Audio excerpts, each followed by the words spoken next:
confirmation of a couple people. We know a couple people are absent. We'll go ahead and get started because we don't want to have all the staff waiting around and council members either. So good morning. This is the City Council study session. I'm Candace Mumm, sitting in for Council President Breean Beggs.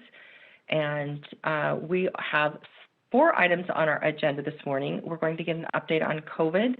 We're going to talk about a shared mobility contract extension. And we're going to talk about a drought response and have a presentation on that. And then finally, look at the 2021 construction season preview, which is great to hear what's coming up coming out of COVID. So we'll go ahead and get started, and we will, I think I need to let the TV know that we're ready to go before we officially start, so stand by.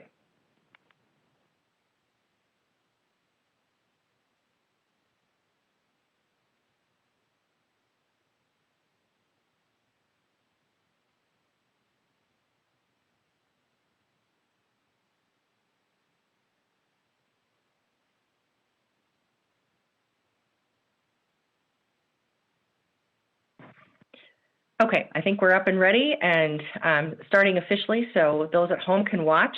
This is the Spokane City Council study session, and once again, I'm Candace Mumm, sitting in for Council President Breean Beggs, who needed to be away this morning. We have 4 items on our agenda, and we will start with Sarah Nuss giving us a COVID update. Hi, Sarah.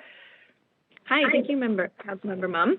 I am Sarah Nuss, just for a recap of those watching, Emergency Manager for City of Spokane. So the data that I'm going to report on is going to be through March 20th, so it will not include the last 4 days. The new cases of COVID-19 in our region are 388 for that period of time. For our cases within that, there are 16% within the ages of 10 to 19, 17% within the ages to 20 to 29, 19% within the ages of 30 to 39. So that's what we're seeing the peaks in our current testing. The cases by race are going to be 81% white, 7% other or unknown, 4% Hispanic, 1% Pacific Islander, 5% Black, 1% American Indian or Native Alaskan, and 2% Asian. For the goal of getting the rate of 200 per 100,000 people, we are currently at 163, so that's well below our goal of 200 per 100,000 people positive testing. Our hospitalizations are in a downward trend. Total, we've had 1,761 people hospitalized since the beginning of the pandemic. Right now, we have 22 new hospitalizations over the last week and 52 total. As far as deaths go, we've had 584 deaths so far since the beginning of the pandemic. We had 1 new death this week, an individual in their 70s, and 3 deaths last week, an individual in their 70s, 1 in their 80s, and 1 in their 90s. As for testing, we're testing about 826 people a day on average, down from last week, but it changes week to week. Our average test positivity for COVID is 4.9%, which is down from last week of 6.5%. Our isolation and quarantine facilities, we have 2 of them.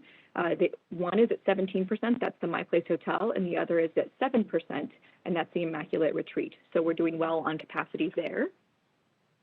Unemployment insurance claims are down from the previous week. We had 708 this week compared to 814 last week.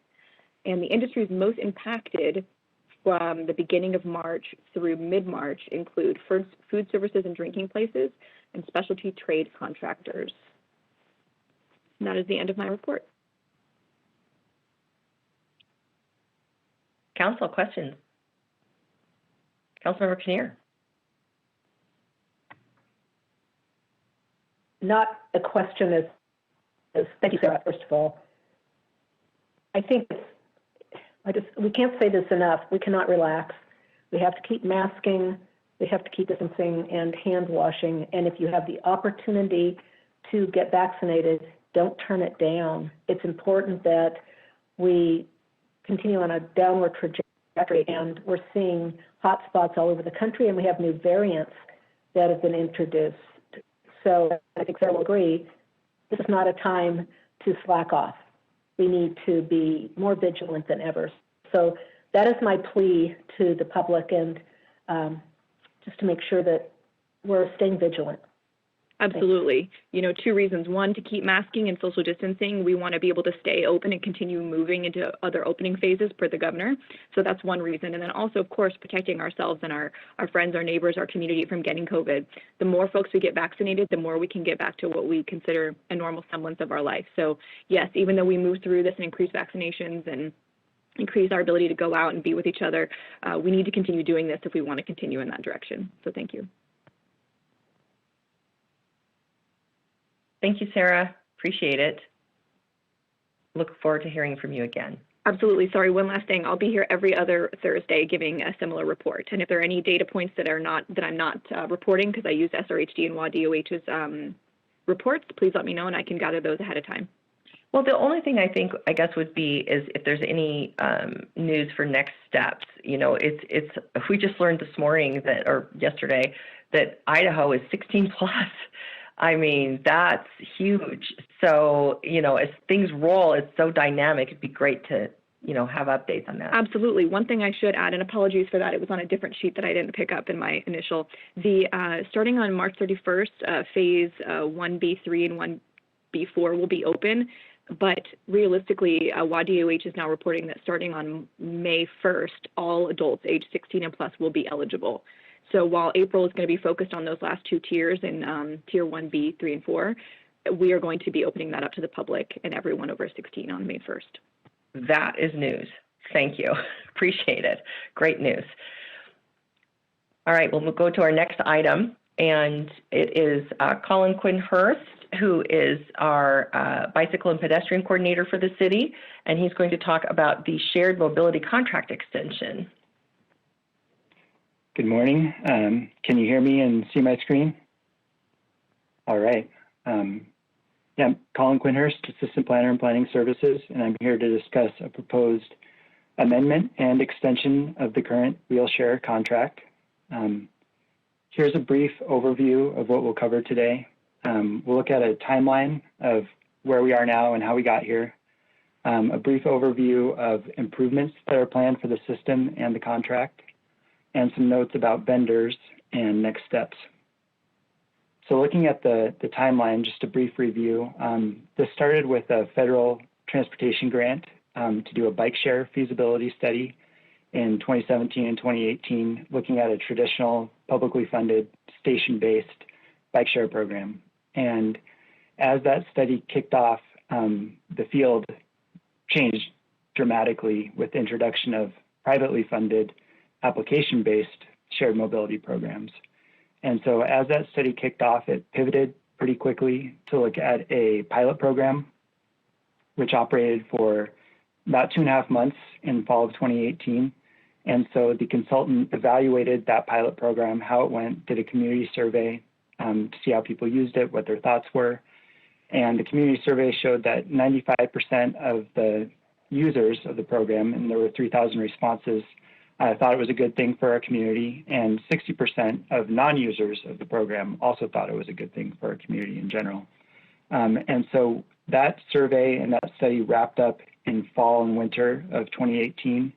And one of the key recommendations of that study was to release a request for proposals to select a single vendor to operate a program under contract in the city of Spokane, operating under certain ordinances and operating requirements. And so that was carried out. A request for proposals was issued in April of 2019, and a single vendor was selected out of 4 applicants. And Lime was the top ranked vendor, and so they were selected. 2 of the other applicants are no longer in operation or have been bought out by other companies, so it's changing rapidly, and we selected a vendor that's stuck with it and still viable. So that initial contract starting in spring 2019 was for 2 years, and we are approaching the end of those 2 years. So the first full season was in 2019, and that was May through November. The second season was modified. That was last year in 2020. It started off in mid-July with some additional requirements, so a reduced fleet size and then requirements for spacing the vehicles when they were parked, as well as cleaning them, additional cleaning requirements, and also grouping requirements, so they could only be grouped in 5 or less. And, that ranged a little bit as the independent contractors and juicers got used to those requirements, but it improved throughout the course of the season. And they maintained operations with a limited fleet of 50 to 100 vehicles throughout the winter to test that out. And now we are approaching the end of the first 2 years of the contract with, and as I mentioned, we have 2 optional 2-year extensions. So what we are proposing are a series of improvements, and we've discussed this with you at various times before over the past year. One of those improvements is to parking enforcement. And so this requires the company to affix reflective licenses to each vehicle with large numbers that our code enforcement can photograph when vehicles are parked improperly, document those, and we can fine the company quarterly for those improperly parked vehicles. And they have the option to pass that fine on to the individual users, which they can track through the system. So the user would get dinged if they parked the vehicle improperly. And so that improves compliance and also has the benefit of additional quarterly fees. And then the second piece of this is sidewalk safety requirements. So updating their operating requirements to address sidewalk safety enforcement and to adhere to our sidewalk safety enforcement requirements. And so one of those pieces is updating our sidewalk safety law, our ordinance, to make clear that application-based personal mobility devices are covered under the sidewalk safety ordinance, and also to specify that a violation of that is punishable by a Class 3 civil infraction of $118. So if someone violates that sidewalk safety ordinance, they get a fine. And new to this discussion is that the Lime Patrol, which operates throughout downtown Spokane, cleaning up scooters, parking them properly, and informing people of the correct procedures, they can now issue a $20 fine to users who they see riding wildly or incorrectly on the sidewalks. So there's kind of 2 prongs to that. Lime Patrol can issue a fine and we can issue a fine. Through both of those systems, we can track unsafe behavior and revoke accounts. So under the new contract, if someone violates those 3 times, their account is revoked for the remainder of that operating season. Say, Colin, can you give us an example of a sidewalk violation? What does that look like? Absolutely. So downtown in what's called the congested area of the retail zone, which is basically the railroad to the river and Division to Monroe, you can't ride on the sidewalk. So just simply being on the sidewalk riding is a violation. Outside of the downtown, it is riding on the sidewalk at a speed greater than 10 miles per hour is a violation of that, or riding erratically in a way that endangers a pedestrian. And so that's a little bit subjective, but that would be a violation. So we really want to encourage, tourists and visitors to enjoy Spokane. How are they informed of this rule? Because I do see a lot of these on the sidewalk downtown. Right. Yeah, we have it on our website, and then we have stencils on all the downtown street corners that say sidewalk zone, as well as signage. And the Lime Patrol informs folks about that as well. In the past, we've done the First Ride Academy, which is a training course that's free. You get to use a scooter for free, you get a free helmet, and it trains people on how to use the scooters.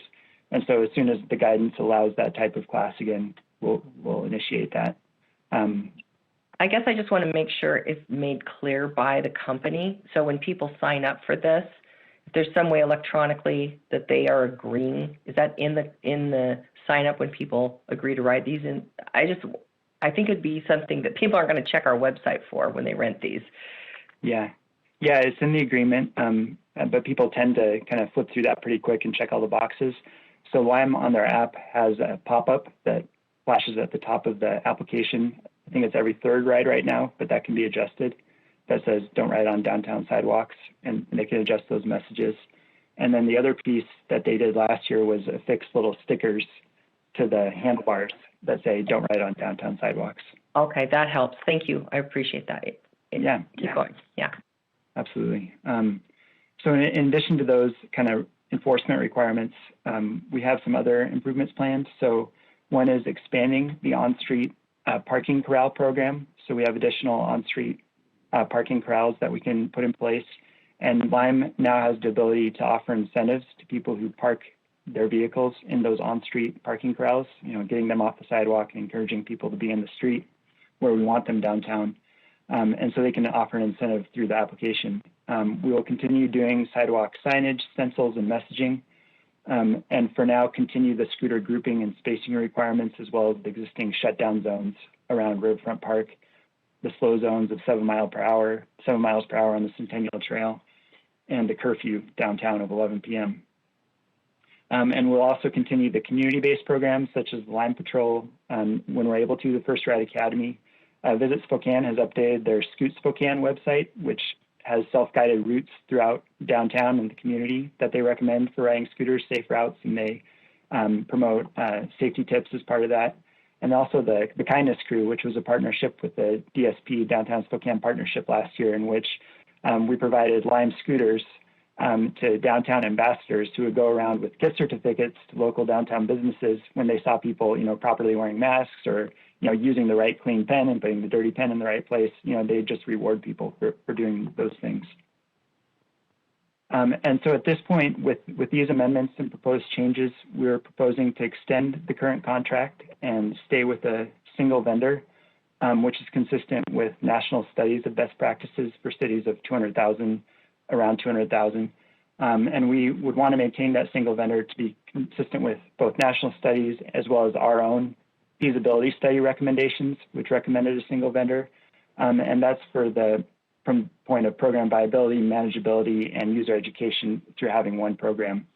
That's also consistent with feedback we've received from similar communities like Boise, where they have multiple vendors and have experienced some challenges with that, as well as our own experience to date, where we felt we've had a very proactive and collaborative partnership with Lime. So that is the end of my presentation. As far as next steps, we would propose this to be on the April 12th Urban Experience agenda as a consent item, and looking to bring that forward to City Council meetings before mid-May. Council, yes, Councilmember Kinnear. Colin, thanks so much. I know you and I met and talked about some of these things. I also met with Garrett Jones, a Parks Director, to talk about how to negotiate safely as a pedestrian through Riverfront Park, because right now it's kind of a free-for-all with bicycles and scooters. And when Post Street Bridge is finished, we can discuss a little more about how we can get bikes through the park and not collide with pedestrians. That's great. Also, it would be helpful if there was a number to call. So if people see violators, if there was a number to call where they could report something, I think that would be helpful. I also want to point out, because I tried to get police involved when I saw 3 people riding on a scooter and pointed it out to 3 police officers who I was chatting with, and they looked at me and said, if you want to get them to comply, why don't you go talk to them? So to me, it's clear that police are not going to enforce the rules. They have enough other things to do. So we want to make sure that we're not counting on them for enforcement, that we are counting on Lime and for our parking enforcement folks to enforce the rules. Absolutely. Thank you. And we do have a meeting next week with Jonathan Moog at Riverfront Park to talk about some of the signage ideas and other strategies. Other council? My final comment is if you can talk to them about some treatment on the wheels so they aren't causing all those black marks on our beautiful downtown sidewalks, that would be, I know they're not supposed to be on the sidewalks, but we all see them. We know they've been there. So if there's something they can do to treat those, that would be great. Thank you. Yeah, we definitely hear that. Thank you. You bet. All right, great. We'll go on to our third item, and we've got Kara Odegaard, the manager of our sustainability issues, our sustainability policy advisor, to talk about the drought response team presentation. And I just want to say, I know I've heard from council, they want as much interaction as possible, and there's 4 of us here today. So I welcome any of you to just hit the pause button during this presentation so we can have discussions.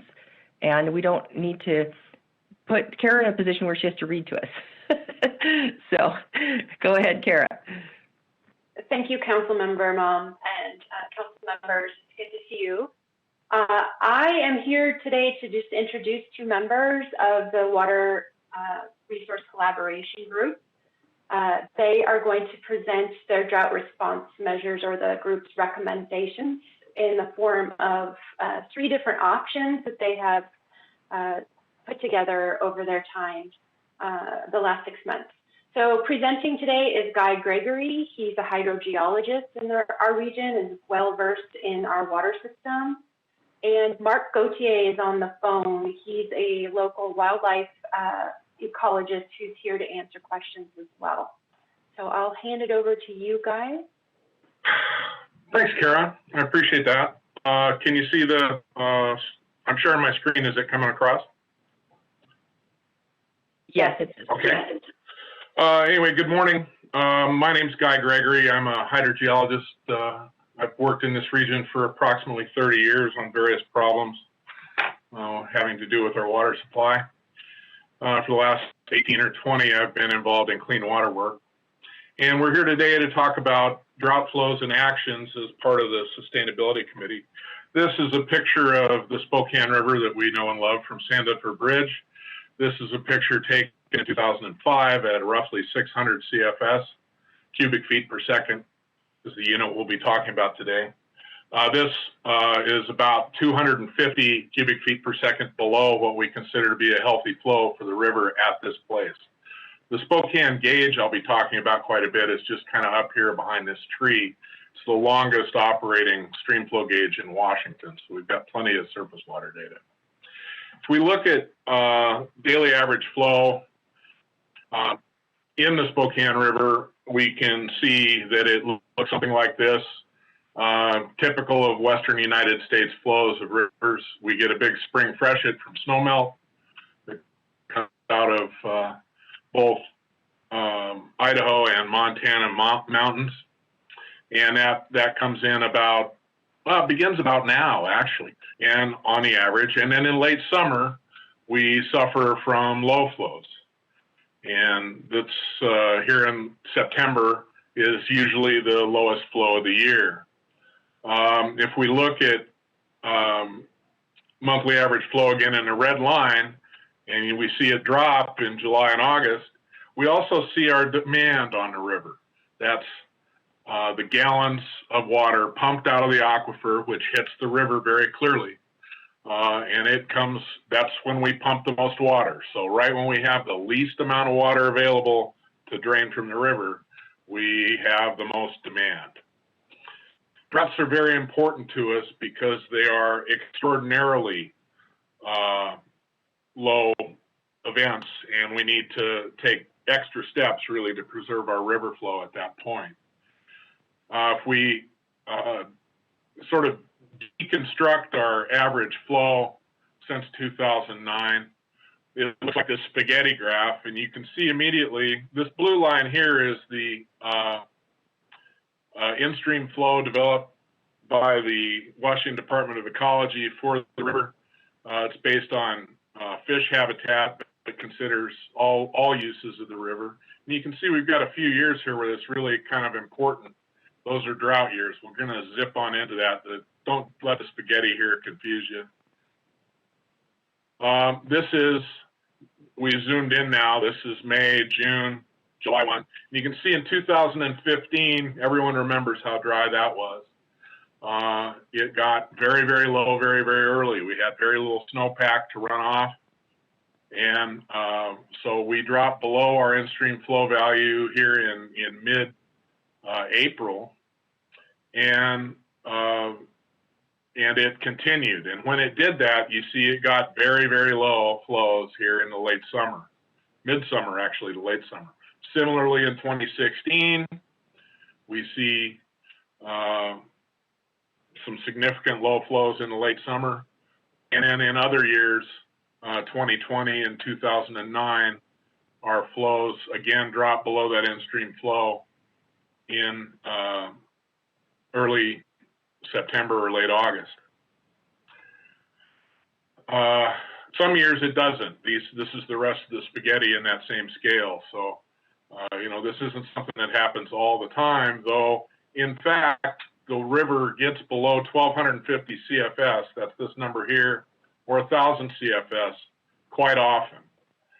So the drought committee looked at several different options for outdoor water use, because most of this impact on the river at this time of year is outdoor water use.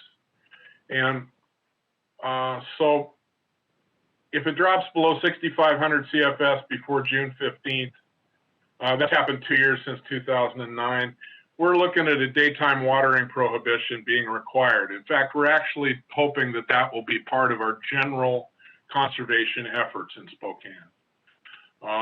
Most Western cities encourage, if they don't actually prohibit, daytime watering, so that water doesn't go to evaporation. It goes to the grass where you want it, or your plants. And then we're also looking at voluntary every other day watering. That's that odd even thing. If you have an odd number address, you water on an odd number day, even number address, even number day, etc. 15 minutes per station with a 2-hour total irrigation. If you have a sprinkler system and a clock, that's easy enough to do. If you time it with your kitchen timer and move your sprinkler around, you set it for 15 instead of 20 minutes. It's my belief that most people set it for 20 minutes. That's the way it's been described to me over years of giving public outreach efforts on things like this. If the river drops below 1,250 CFS after June 16th, and that's happened 5 times before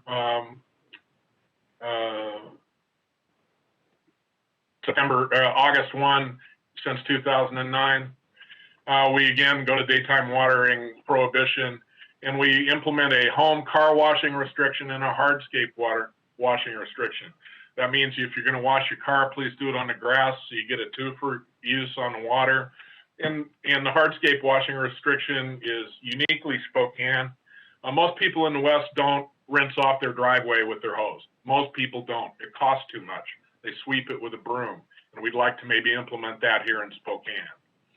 And in a severe drought below 850 anytime after June 15th, we'd like to go with 2 days a week watering total, and again that 15-minute station and 2-hour total irrigation for all of your outside water use, and certainly restrict your home car washing and hardscape washing. This is a significant impact on the fish and the other biota in the river. It's bad. Option 2 is pretty much the same as option 1 with the addition of a midsummer trigger about 1,000 CFS. Again, daytime watering prohibition throughout. Voluntary promotion below 1,250 of every other day watering and 15 minutes a station. And then that becomes pretty much required below 1,000 CFS. And then option 3 is just a simplified drought condition. Normal summer conditions, we basically require that daytime watering prohibition and encourage strongly with a great deal of public outreach, every other day watering, that home car washing restriction and hardscape washing restriction. And if the river drops below 1,000 CFS, all that becomes required. Those are our 3 alternatives that we think are proper and common responses to drought conditions that will help us protect our resource. Nobody wants draconian actions. Nobody wants to throw anybody in jail. Nobody wants grandma to get a $100 ticket. No one demands your dog do the first rinse of the dishes or all those other silly things that folks that often advocate for water conservation want you to do. We don't want to stop your kids or grandkids from running through the sprinkler, but we need to think about how we use water in this town. This is a chronic problem, not an acute problem, but it's chronic. By adopting wise use water standards, we can save our money and have a river and have the the fish, the recreation, the water treatment, and for the businesses that depend on that river. And frankly, if you stop watering your grass, you can go play golf. You can have some summer. You can go walk along the river and it'll be there, and your lawn isn't going to care.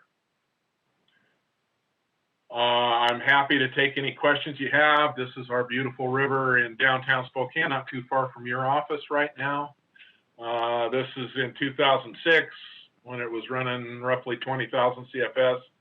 It's a beautiful, powerful sight. I urge you, as the spring freshet comes, you get down and watch that and feel that energy.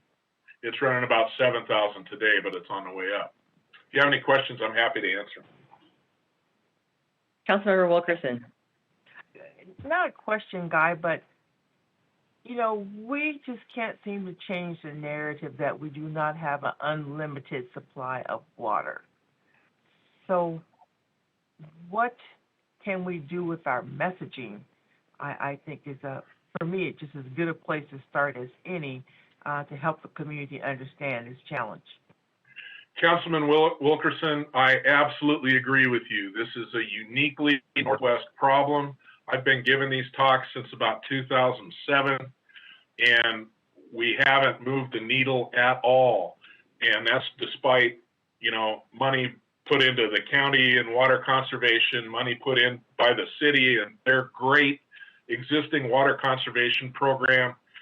And, you know, we keep talking about it, and it's region-wide. I'll tell you, folks come here from California, and they unload their U-Hauls, and the first thing they want is a glass of water and a green lawn. And I don't know how to change it. I really wish I did. I wish I had an answer for you. Councilmember Kinnear.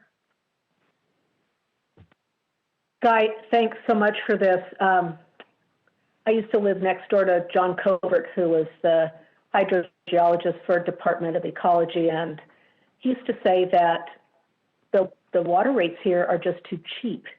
And so people, there aren't consequences to wasting water. I'm not advocating for necessarily bumping up the rates to California-style rates, but I think that's part of the problem, that there isn't really an economic consequence to the ratepayers for overwatering or using too much water, if you will.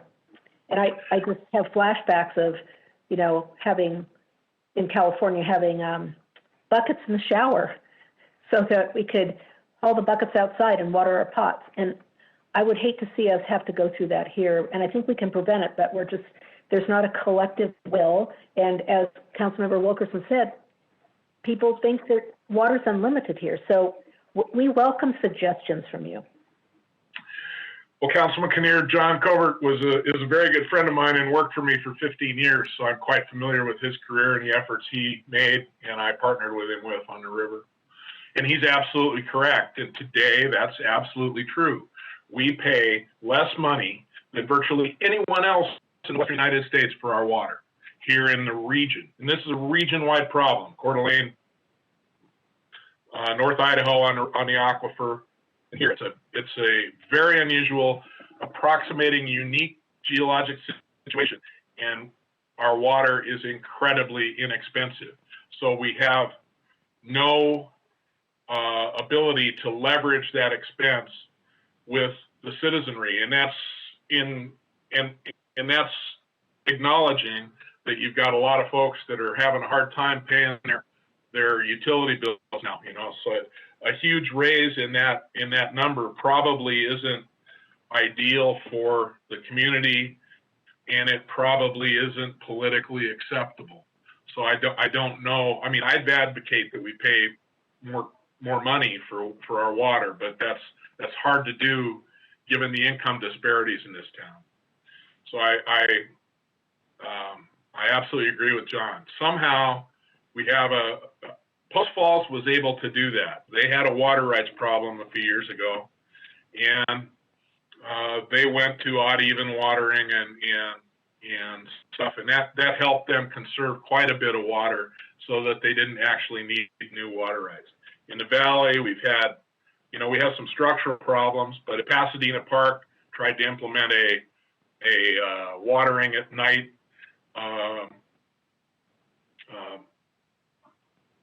action. They did pretty well, but what happened was they've got a lot of folks on irrigation timers, and everybody set their timer to go off at 2 in the morning because, well, the middle of the night's 2 in the morning. Well, they all went off and they drained their reservoirs, and you know, they didn't have any fire flow, and I remember Kathy Small was going, wait a minute, you know, so we've got some structural considerations we need to pay attention to as well as we advance some of these ideas. But I believe that the first thing we need to do is to get our large water users to understand that they need to conserve, and that includes the city. And the city's been working on it for some time, been doing a good job replacing leaks and changing the way they water things. But guys need to keep that up. Councilor Stratton? I just have a quick question. So, and this is about the whole, when we start limiting it. So let's say we're under a daytime watering prohibition, and you have that one neighbor who's out there every day washing cars and not paying attention to any of the suggestions.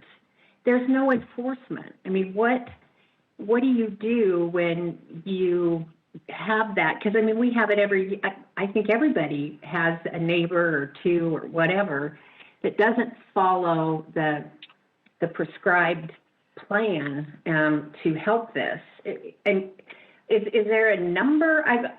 That's the thing that I struggle with is you can go over and say, hey, you probably shouldn't be washing your 7 cars in your driveway.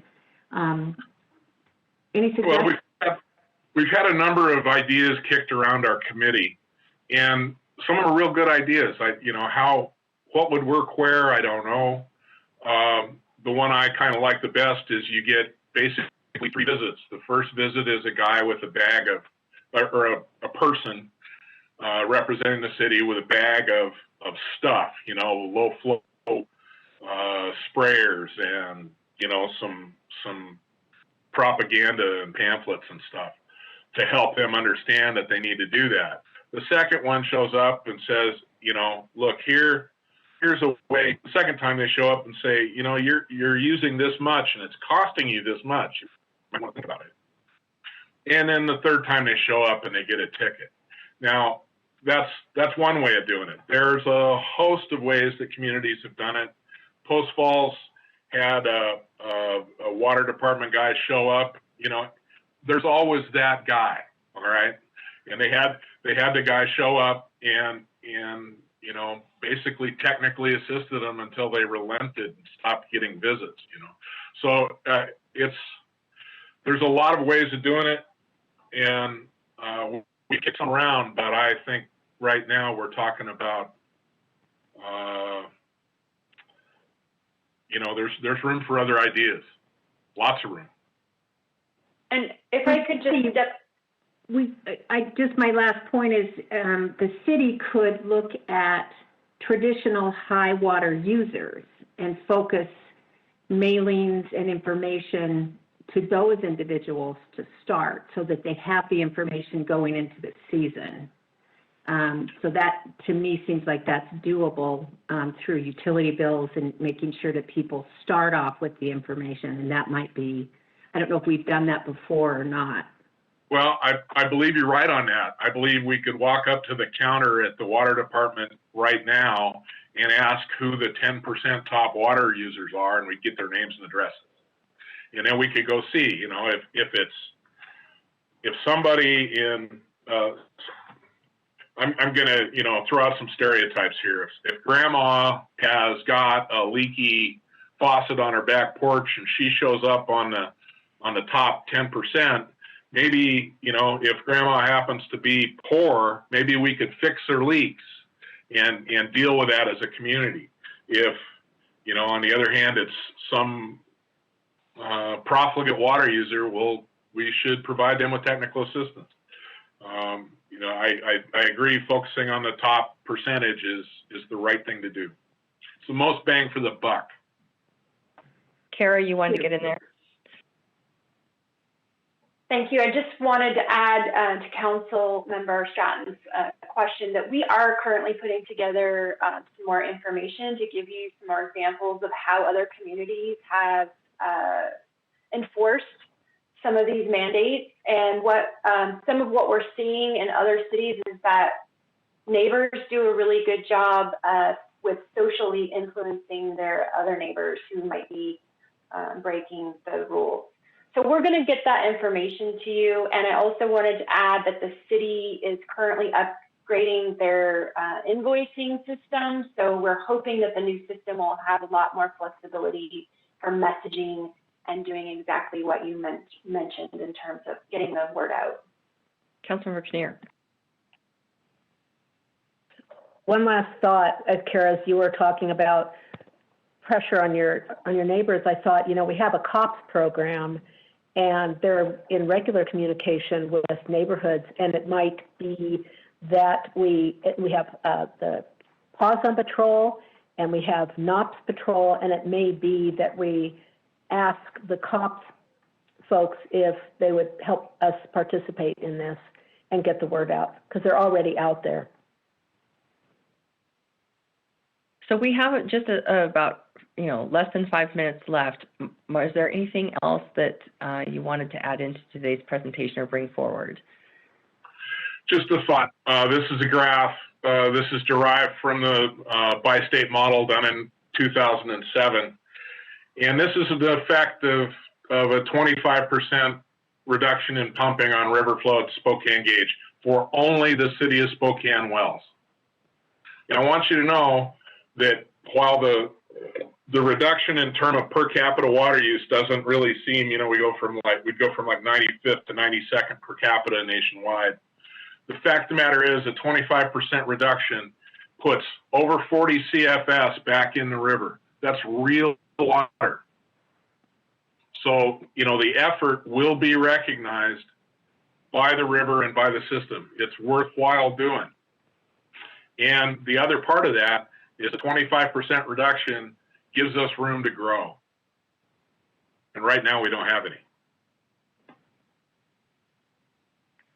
Thank you. This is all excellent data. Kara, what are next steps?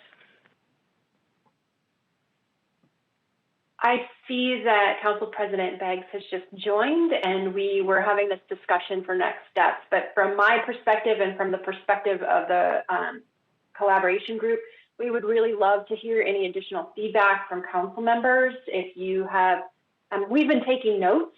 So if you have any additional comments or thoughts or any research that you want us to do, please email me so that we can make sure we can get you that data. And then I'll let Council President answer the next steps in terms of policy. Yeah, hello everyone. Thanks for letting me join late.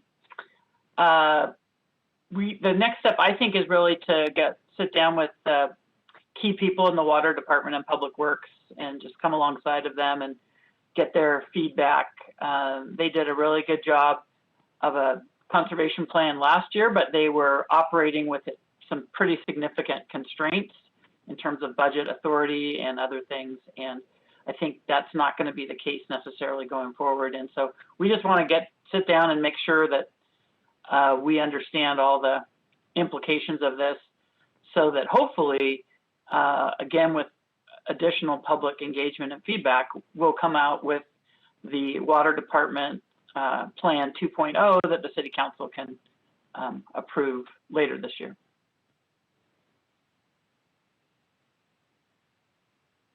Great, and I'll just hand it back to you, Council President. We have just one item left, and that is the 2021 construction with Kyle Tuig and Marlene Feist.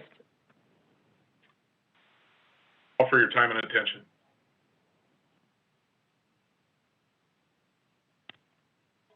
So yes, one of my favorite presentations all year is the preview. So Kyle, take it away. All right, thank you everybody. Good to see you all this almost quite afternoon. And here I'll share the presentation with you all, and we'll talk about what we've got coming in the pipe this year. So let's get this shared. All right, that looking good for everybody? Oh, sorry. Never mind. I just nixed it. Let's try one more time. Is that looking okay? Not yet for me, but Hold on. Let's see. Having a little bit of trouble. Give it 1 second.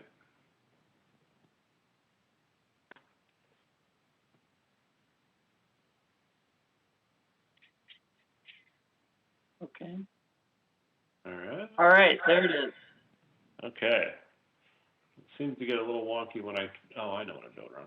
1 second. All right. Does that look okay? Yep. All right. So here's 2021, looking forward, looking at our river right there. So we have a lot of ongoing work, over $30 million in carryover projects. The bulk of that is in the Post Street Bridge project, which is ongoing, as well as our work down at Peace Valley on the South Gorge Trail. We've got another $40 million in new construction on the books, and about another 10 to 15 that is just kind of pending timing, whether or not they're going to release this year or not, and I'll get into those a little bit later. A couple of the big ones this year is the big project on Sprague and launching our work in the Cochrane Basin, which is pretty cool and exciting. We've been wanting to get after that work for quite some time now. And then a whole lot of pavement work, which also has a really cool benefit of being one of the, at least currently, one of the few construction commodities that hasn't spiked yet, although almost all the rest of them have from a pricing standpoint. So just looking at the carryover work, we're finishing up the Hamilton corridor right now. We have signals at Indiana and North Foothills that are being installed as we speak. We already got a good early jump on that project. We also have one signal to replace at the southeast corner of Mission that got hit pretty bad by some trucks. Working down on the South Gorge Trail, I'll show you some exhibits on that. That's pretty elaborate project. It's not just the trail down there. We've got a full rebuild of Clark Avenue, as well as some CSO facilities to manage in that area. We're doing some utility work for the NSC up and around just north of Upriver on the side streets on both sides of Green there, Cleveland, Jackson, Grace, Regal. That's already ongoing as well. And then we have a project that was contracted a little while ago, but scheduled for this year to do a chip seal on North Nevada from our limits of the Signal project at Foothills all the way up to Francis. And we're continuing to support the county on Geiger Boulevard Phase 2 with our utilities out there. So Post Street Bridge is going right now. We hope to get into the main demo here next month. We're still strengthening the arches, and then it'll start getting exciting out there as we start taking that bridge apart. The South Gorge project is a pretty significant project. We already did the bulk of the improvements in Sandifer parking lot right now, and the river access down there, we're doing some landscaping and swale work as we speak there and at Water Avenue. And we have that continuation of that trail that is going along the river and on Clark for a ways there. We also have some stormwater work that's going on as a part of this that's currently untreated going into the river that we're going to take care of while we're down there in the neighborhood. So this is showing both phases. We already did this section kind of on the west end there, other than the parking lot. And then one of the really cool things we got, you see that orange line right going along the river there into Water Avenue. That was a really last minute. We got the property rights from the Small family that owns all those lots right there for us to actually put the South Gorge Trail right along the river right there and connect from Main down to Water Avenue. It's really a beautiful section of trail, a major upgrade than staying in the right of way there.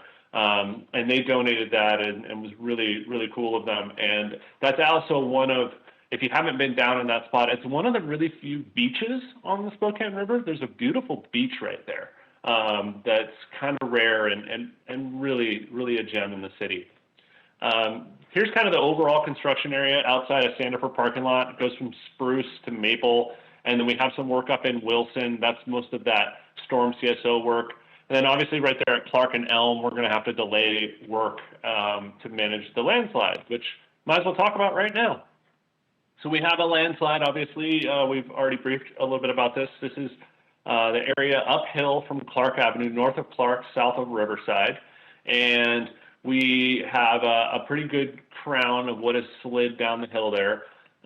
Here's a couple other images of what's going on. That green pipe is a temporary sewer reroute. There used to be a sewer line that went through there that got destroyed in the landslide.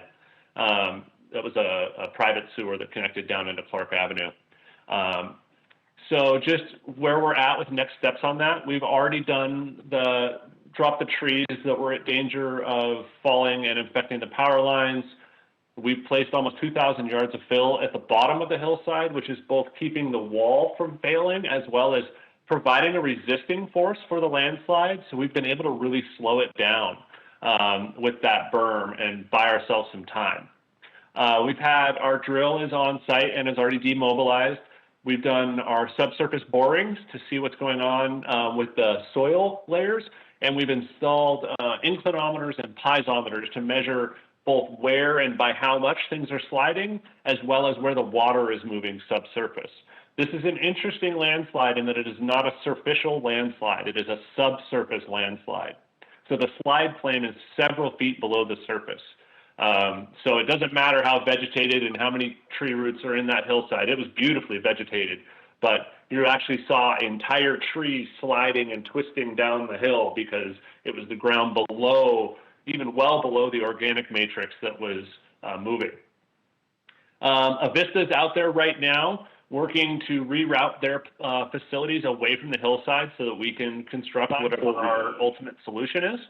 That is, they're moving really quickly on that, and we're getting that moved. And then the telecoms come in and have to move their lines.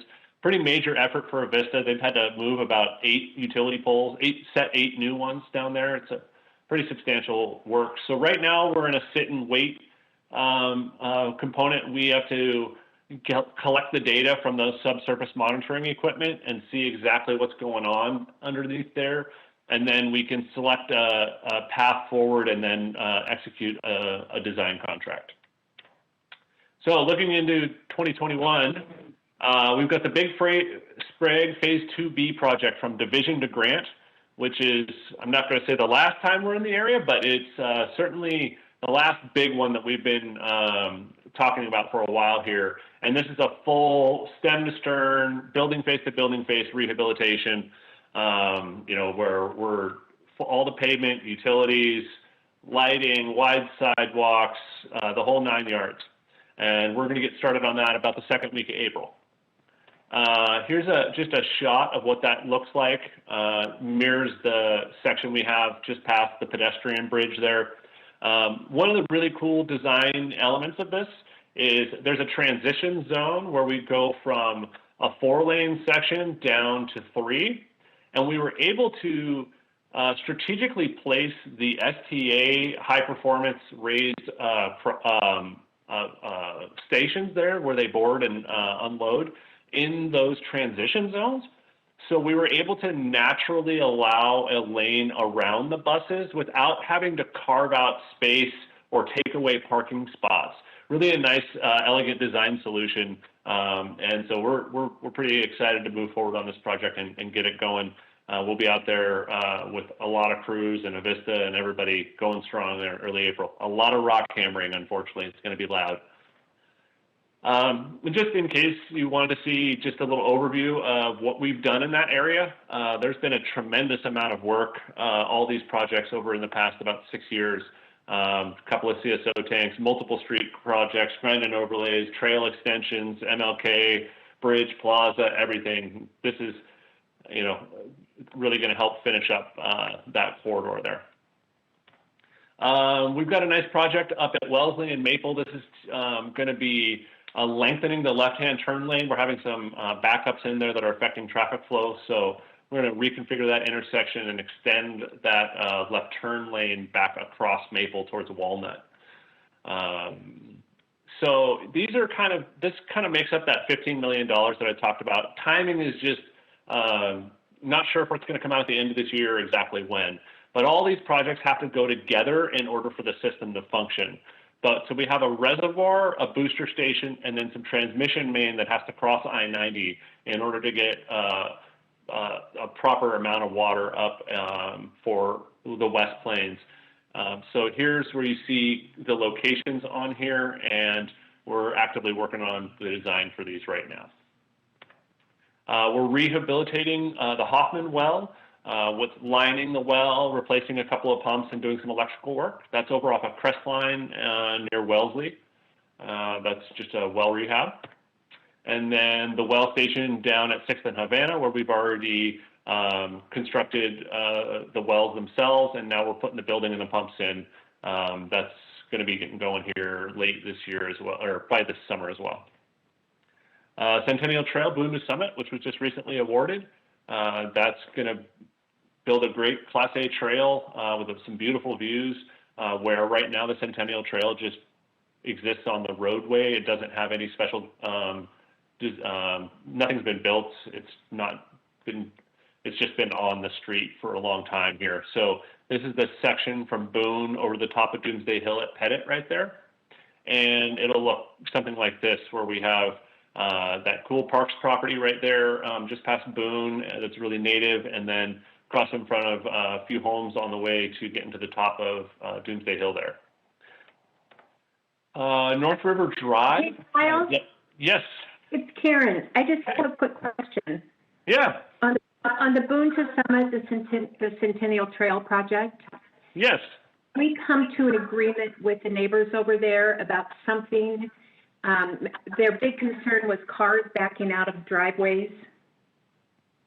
Yeah, each one had its own kind of unique component that we've worked with them on, as far as trying to improve sight lines and making things as safe as possible. So, fortunately, some of those driveways are pull through, and some are not. So we're working with them, and where they've allowed us to, we're going to be doing some landscaping and trying to help with that. We're also doing surface differentiation at those locations to alert users to be acutely aware that they're crossing driveways. Okay, I just remember that was one of the big issues at the last meeting. So thank you for doing that. Certainly.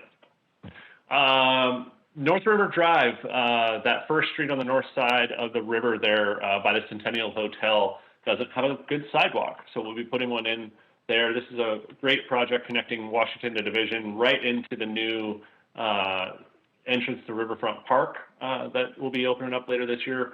So very excited to get that going and do a little stormwater improvement along the way. Hey, Kyle. Yes. On that one, where are we at with bicycles? It's so close to the podium. I'm unsure, actually. I haven't reviewed the bike master plan on that.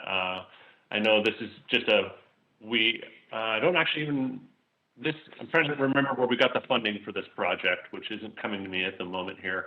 So I'd have to take a look at it. This is a sidewalk project. We're not doing much in the street, but I don't know if this is a designated bike route or not, to tell you. Well, just bringing it up because there seems to be quite a bit of right-of-way, and it would be nice to plan for it, especially because of what's coming with everything else on bicycles on the North Bank.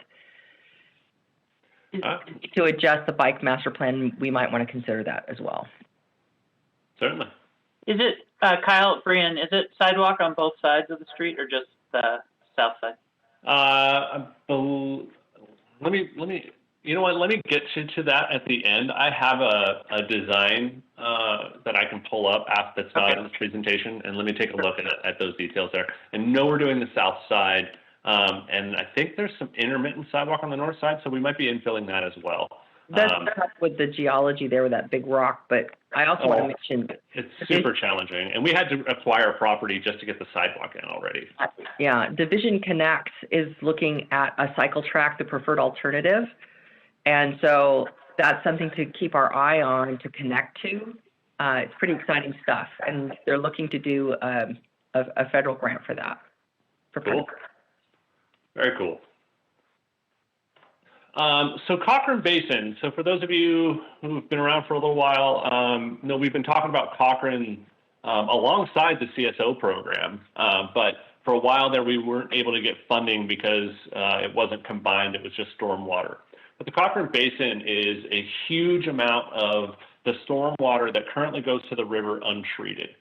This is mostly out of the northwest part of our city that has a separated storm system.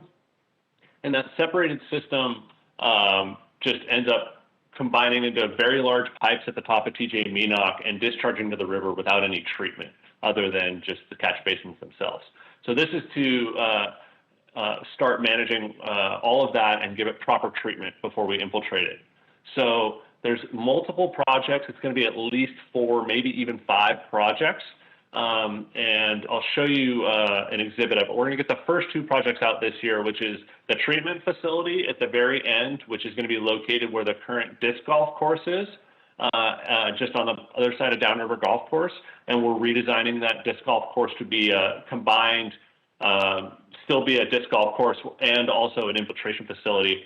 And then we have piping that goes through the Downriver Golf Course and then continues on through the neighborhood up towards the top of TJ Meenock there. So you can kind of see you've got the disc golf course treatment facility over there, the conveyance to the golf course, which we're working really closely with Parks on and timing that so that it goes alongside what they're doing a big irrigation project at Downriver right now, and we're partnering on that with our impacts and aligning that to affect the golfing season as little as possible. Then we come up through the neighborhood to TJ Meenock, where we have a lot more work to do in TJ. And there's also a really cool trail opportunity that we're going to take care of as well, where we'll actually be connecting from where CSO 12 is, which is just a little ways down Doomsday Hill, Pettit Drive, and catching that grade and connecting up to the top of the lookout right here, right where you see kind of that parallel siphon. We have a siphon that goes under TJ Meenock, and we'll be putting in a redundant one right now because the current one is failing. So I want to talk a little bit about Hamilton and Nevada. We mentioned the signal project that's going right now. We also have ADA ramps that are going in, and we're going to sneak that into the current traffic control while they're doing the signals. These are the ramps at the non-signalized intersections at all the other little side streets. Then later this summer, probably mid-summer, our street department is going to repave that section from DeSmet to North Foothills. And that'll be, so we'll have a nice clean surface once we have all our new signals up and running. And then just north of there, we'll have that chip seal going all the way up to Francis. So that corridor will see some nice street maintenance. Just a couple other projects. We've got a little force main for Sundance. Traffic calming and school safety will go out. We've got a few outfall repairs for the CSO system. And we'll have a stormwater project in the Monroe vicinity on the side streets. So part of this, there's a lot of asphalt work going out this year. From that, a lot of the $10 million that was identified last year is going to actually get contracted this year. So there's chip seals and grind and overlays on both the arterial and the residential segment here. So excited to get more street preservation going. And then just in case you hadn't seen this, this is the list of streets that the street department themselves will be doing maintenance on. That Ray work is not going to happen. That tentative is a push. But you see the rest of the streets that have been identified and are going to be going to see a grind and overlay on all of these. And we'll be doing the ADA ramps for them on all these locations.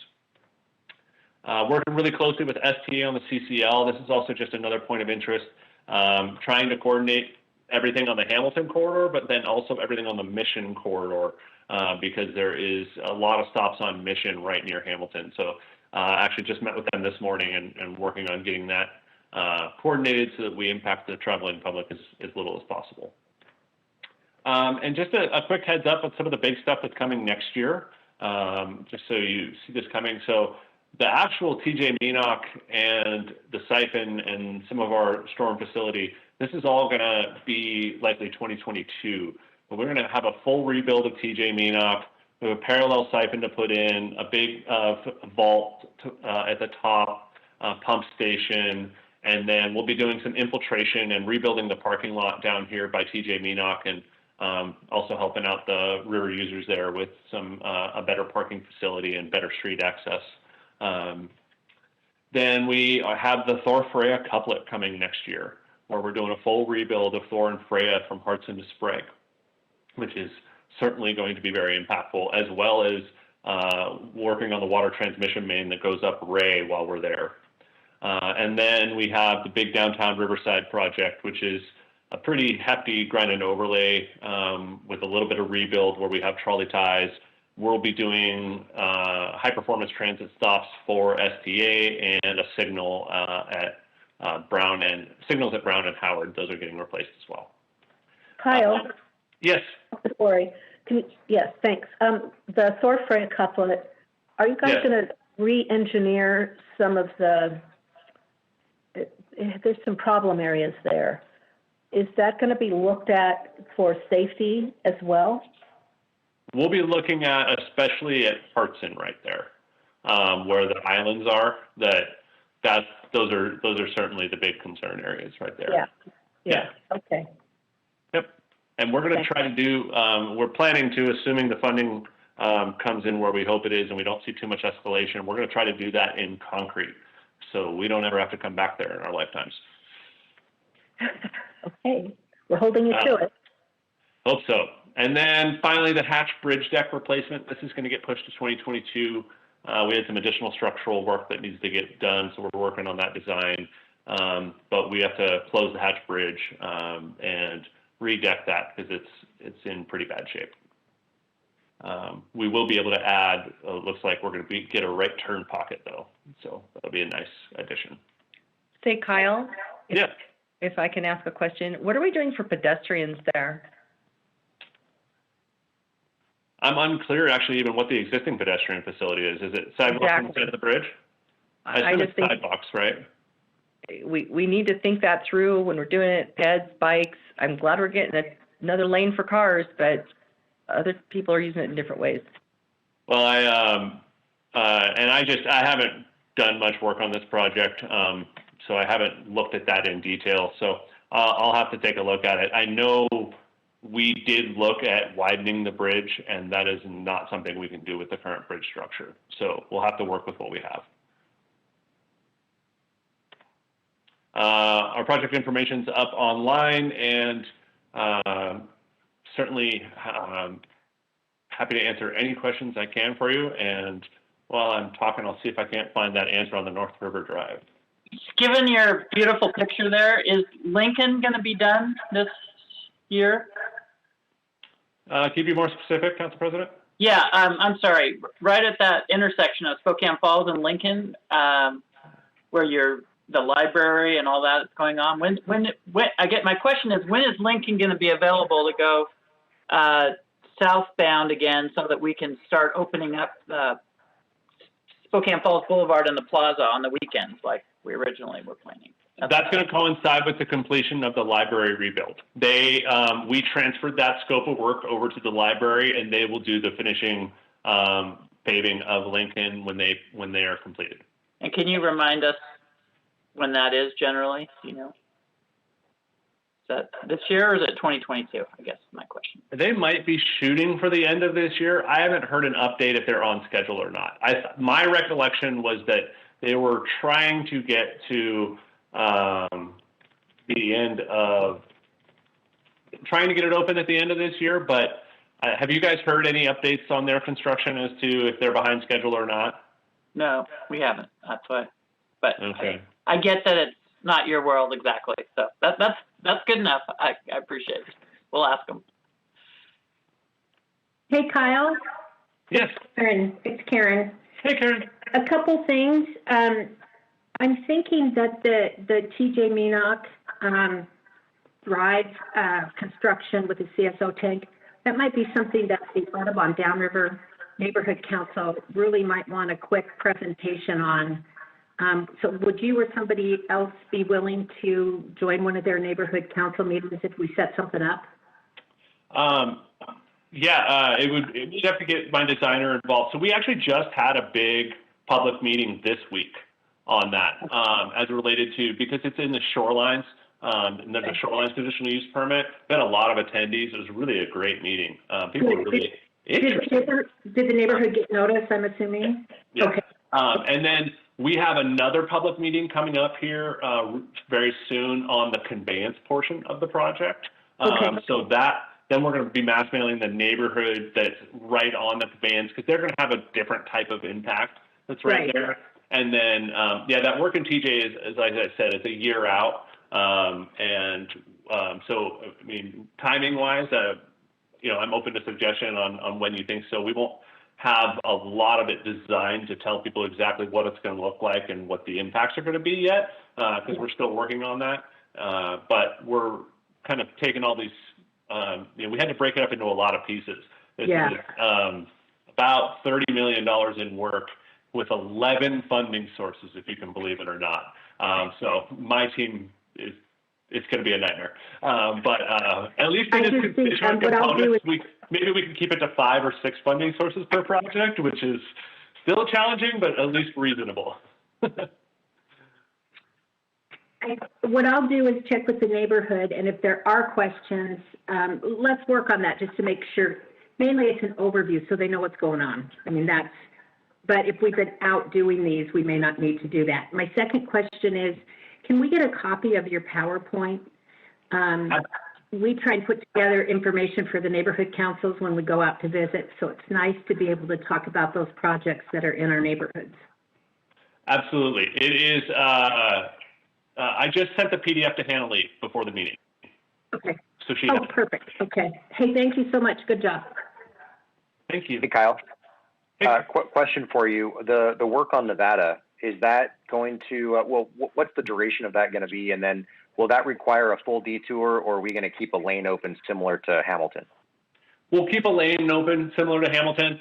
We may do, I think we might allow a 12-hour closure that when they do the fog seal, because that's, you just really don't want to get that on any cars.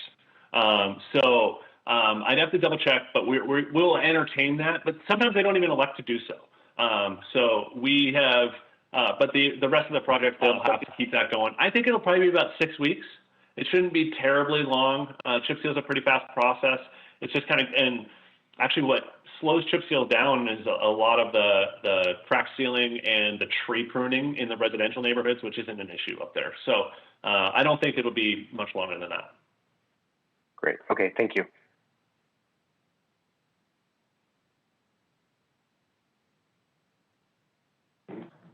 While Kyle's looking for his North River Drive sidewalk, you know, I think one thing to point out for neighbors when you're out talking to them is really the intense work that's happened along the Sprague corridor and along the Hamilton, Nevada corridor over the last several years. That whole area of town really has gotten a lot of attention. I know that Council Member Wilkerson talked about, you know, how we do public infrastructure to bring private investment. I would say in those corridors is really where we're seeing some of the fruits of those labors. Look what's happening in the University District with the Catalyst and the Hub and additional work there, the new housing development that's going along MLK Way. So we are seeing how our public investment can make a difference in our community. We saw it on Monroe Street, where the facade improvement program and new businesses are really moving in there, and we're seeing it on Sprague and beyond Sprague in the South U District. So these things do make a difference beyond simply making the street nicer for the traveling public, whether they're on foot, bike, or car. We're making a difference in terms of investment in the community as well.